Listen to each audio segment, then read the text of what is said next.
क्या करे हैं, रहा पड़ते हैं गहरी नदियां। जब हम भगवान का भजन करने के लिए चलते हैं तो देखते हैं ना कितनी रुकावटें आती हैं, और वो गहरी जो नदियां हैं उनमें डूब के रह जाते हैं, पार हो ही नहीं पाते, या उनसे निकले तो आगे माया।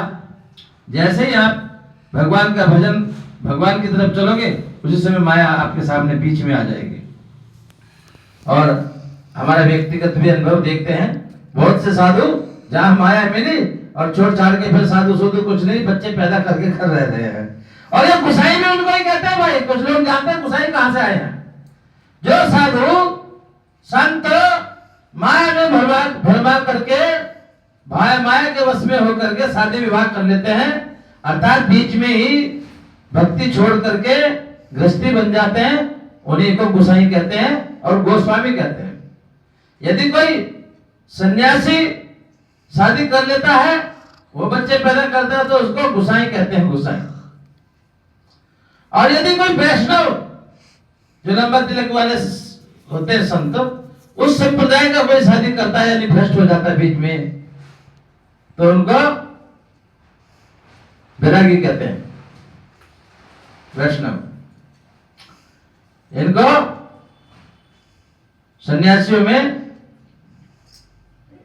तो इस तरह से कह रहे हैं क्या ब्रह्मानंद जी, बहुत ही सुंदर। ब्रह्मानंद कोई बहुत लोग तपस्या करते हैं, और गीता में भी आया ये, करोड़ों करोड़ों लोग मेरा ध्यान करते हैं, भगवान ने कहा है करोड़ों करोड़ों मेरा भजन करते हैं, लेकिन वास्तव में मेरे को कोई कोई प्राप्त करता है, मेरे धाम तक कोई कोई पहुंचता है। कौन से धाम को? न तदय भाष्यतो सूर्यो, न तदय भाष्यतो सूर्यो, न शशांको न पावका, यद गत्वा न निवर्तन्ते तद्धाम परम मम। ममेवांसे जीवलोके जीवभूते सनातनो, मनष्ठानि इंद्रियाणि प्रकृतिस्थानि कर्षति, शरीरं यद्वाप्नोति यच्चात्क्रामति स्वरः, गृहतिवेतानि संयाति वायुगन्धरो निवास्यात्, श्रोत्रं चक्षु स्पर्शनं च रसनं घ्राणमेव च, अधिष्ठाया मनश्चाया विषयानुपो सेवते, उक्रामन्तं स्थिति वाभिभुज्यानां वा गुणाविन्तं, विमूढानां पश्यन्ति ज्ञान चक्षुषा। वास्तव में जब हमको ज्ञान हो जाए हम हैं कौन, क्यों आए यहाँ पे। अयम ब्रह्मस्मि, अयम आत्मा ब्रह्म, तत्त्वमसि ब्रह्म, वेद के 4 वाक्य हैं। वास्तव में हम तो अजरामर हैं, लेकिन माया बस हम अपने आप को मरने वाला समझते हैं, मर गया, पैदा हो गया, ये सब माया का खेल है। उसमें तो सीधा सीधा लिखा है, ईश्वर अंश जीव अविनाशी, चेतन अमल सहज सुख राशि।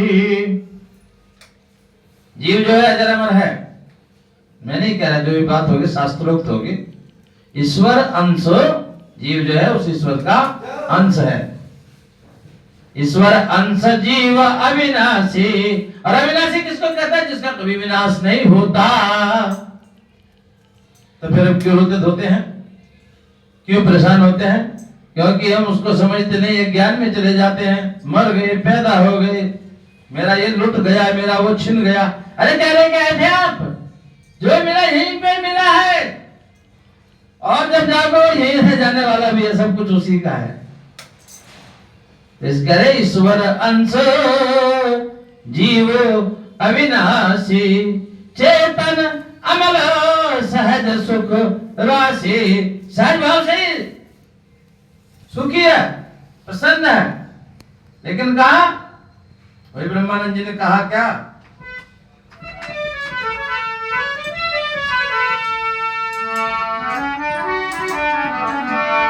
प्रेम नगर नहीं। रास्ते में चलने वाले बहुत कांटे हैं, गहरी गहरी नदियां पड़ती हैं रास्ते में और माया व्याप्ति है। ब्रह्मानंद जी कह रहे क्या, प्रेम नगर नहीं जाना मुसाफिर, प्रेम नगर नहीं जाना मुसाफिर।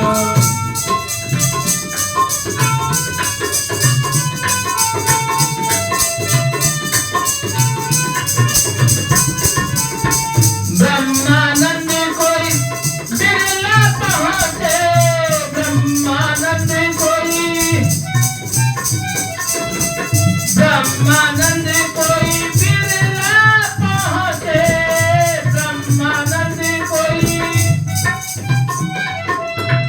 पावे पद निर्वाण मुसाफिर, प्रेम नगर नहीं जाना मुसाफिर, प्रेम नगर नहीं जाना मुसाफिर।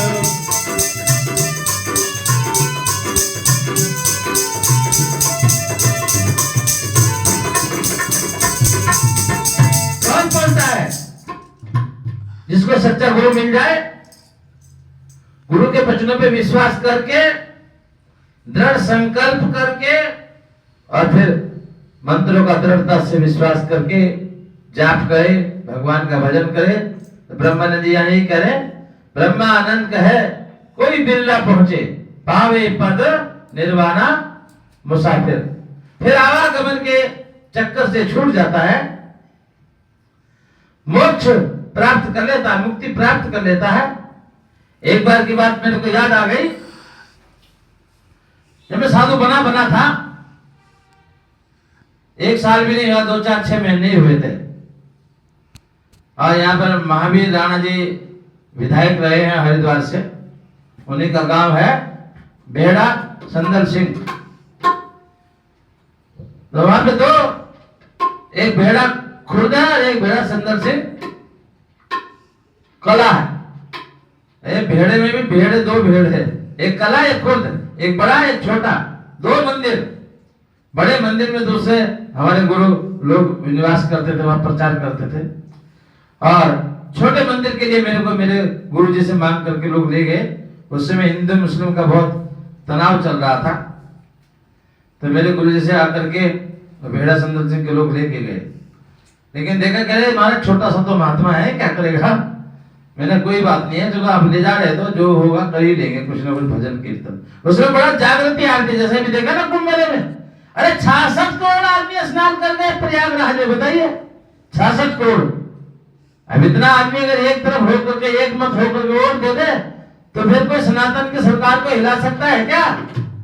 सनातन की सरकार फिर गिर ही नहीं सकती, हमेशा चलती रहेगी। और 3 बार से तो चली रही, आप देख रहे हो। तो हाँ, मेरे को छोटा सा था, तो देख करके वो नया साधु था। तो वहां 2 विद्यालय में थे। एक विद्यालय में प्रिंसिपल विक्रम सिंह पुंडेर प्रिंसिपल थे, बहुत ही उच्च कोटि के विद्वान, लेकिन वो आर्य समाज को मानने वाले थे। रामपाल सिंह पुंडेर वो उनके जूनियर अर्थात वाइस प्रिंसिपल, जिसको बोलते छोटा प्रिंसिपल थे। तो वैसे कहने लगे वो, महाराज जी अभी तो आप छोटे से ही हो। मैंने कहा अभी तो आपकी उम्र थी, घर में खेलने खाने की, काहे को साधु बन गए। बात तो ठीक कह रहे तुम, ये तो अभी मेरे को पता ही नहीं लगा साधु बनना क्यों। कह रहे नहीं, जैसे लोग किसी उसके लिए बनते हैं, मैं किसके लिए? कह रहे मुक्ति के लिए। मगर मैं कहीं से बंधा नजर आ रहा आपको? अरे मैंने घर छोड़ दिया, बार छोड़ दिया, जमीन छोड़ दी, जायदाद छोड़ दिया, परिवार छोड़ दिया, तो अब बता रहे मैं बंद कहां से दिख रहा आपको बंधा हुआ? तो हंसने लगे, अरे बात तो ठीक कह रहे। अरे मैं मुक्त तो वो होना चाहेगा जो बंधा हुआ हो कहीं। मैं कहां से बंधा हुआ दिख रहा आपको? मैं तो घर बार सब छोड़ के आ गया। मैं जमीन जायदाद लेके नहीं आया, मैं हिस्सा बांट रहा हूँ। अपने घर वालों को कह दिया तुम ही खाओ कमाओ भाई। अरे बड़ी बात कर रहे महाराज जी आप हैं? तो फिर ये तो बताओ तुम साधु क्यों बने? मैंने कहा प्रधानाचार्य जी अभी मेरे को भी ये पता नहीं लगा मैं साधु बना तो क्यों बना। ईमानदारी की बात है, मुझे पता नहीं। जिस दिन मेरे को पता लगेगा मैं साधु क्यों बना, तो सबसे पहले आपको बताऊंगा। और हंस पड़े सब, कहने लगे महाराज कमाल के उत्तर दे रहे हो। कि मैंने कहा आपके प्रश्न ही कमाल के हैं। अरे भाई तुम कह रहे हो मुक्ति, अब बताओ मैं बंधा हुआ कहाँ नजर आ रहा हूँ? मुक्ति बाहर जेल से कौन निकलना चाहेगा? मुक्त कौन होना चाहेगा? जो कहीं बंधा होगा तो वही तो बाहर जाना चाहेगा। मैं कहीं दिख रहा हूं क्या? कहने का मतलब यह है जब तक हम ज्ञान मार्ग में नहीं चलेंगे, अपने आप को समझने की कोशिश नहीं करेंगे, जानने की कोशिश नहीं करेंगे, तब तक नहीं जानेंगे। तो फिर वो फिर कहने लगे मेरे से, वार्तालाप होता ही रहता है और सब पढ़े लिखे विद्वान थे, मास्टर थे सब। और इनमें एक सुल्तानपुर के मुस्लिम भाई भी था, मास्टर लेक्चरर। मास्टर जी ये सुल्तानपुर के पास में हमारे है, ये हरिद्वार से चलते थे, यहाँ के भी थे उसमें, वो भी बड़े विद्वान थे, पढ़े लिखे थे और सब लोग आर्य समाजी थे, आर्य समाज को मानने वाले थे। तो फिर मेरे से कहने लगे तो महाराज तुम ऐसे उत्तर दे रहे हो तो एक बात हम और आपसे कहते हैं। मैंने बोलो कि हम सब यहाँ आर्य समाजी हैं, ये बड़े बड़े विद्वान बैठे सब आर्य समाज की गोष्ठी करते हैं, विचार करते हैं, प्रचार करते हैं। आपका कोई प्रश्न हो तो आप प्रश्न करो।